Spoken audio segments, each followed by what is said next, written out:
கர்த்தருக்கு ஸ்தோத்திரம். இன்றைய நற்செய்தி தண்ணீர். யாத்ராகமம் 30வது அதிகாரம் 17லேருந்து 21 பார்த்தீங்கன்னா, கர்த்தர் மோசேட்ட சொல்றாங்க, கழுவுவதற்கு வெண்கலத்தால் ஒரு தொட்டியை நீ என்ன பண்ணணும், நீ பண்ணி வைக்கணும். அதில் தண்ணீர் வார்க்கப்படணும். அதில் ஆரோனும் அவன் குமாரரும் தங்கள் கைகளையும் தங்கள் கால்களையும் கழுவணும்.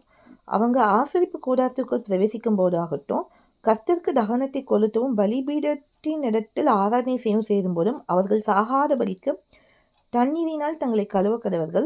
அவர்கள் சாகாதபடிக்கு தங்கள் கைகளையும் தங்கள் கால்களையும் கழுவ கடவர்கள். இது தலைமுறை தோறும் அவனுக்கும் அவன் சந்ததியாருக்கும் நித்திய கட்டளையாயிருக்கும் என்றார்.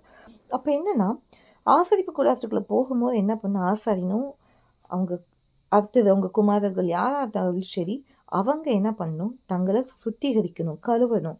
இன்னைக்கு இதுலேருந்து நம்ம என்ன கற்றுக்கொள்ள போறோம்னா, நம்மளும் முழுக வேண்டிய ஒரு ஸ்தானம் இருக்கு. என்ன தெரியுமா? அது ஏசப்பா சொன்னது. ஒருவன் ஜலத்தினாலும் ஆவியினாலும் பெறாவிட்டால் பரலோக ராஜ்யத்தில் பிரவேசிக்க முடியாதுன்னு ஏசப்பா சொன்னாங்க. ஏசப்பா என்ன பண்ணாங்க, தங்களுடைய 30வது வயதுல முழுகி ஞானஸ்தானம் எடுத்தாங்க யோர்தான் நதியில. அப்போ இன்னும் நீங்களும் ஞானஸ்தானம் எடுக்காம இருக்கீங்களா? கண்டிப்பா எடுங்க. அன்னைக்கு ஆசரிப்பு கூடாரத்துக்கு ஒரு தண்ணி இருந்துச்சு. ஆனா இன்னைக்கு ஏசப்பா நம்மளுக்கு சொன்னது ஞானஸ்தானம். உங்க பாவங்களை அறிக்கையிட்டு அதுலேருந்து விலகி கர்த்தருக்கு உங்க வாழ்க்கையை ஒப்பு கொடுத்து தண்ணீர் முழுக்கினால் அவர்கிட்ட சேருங்க.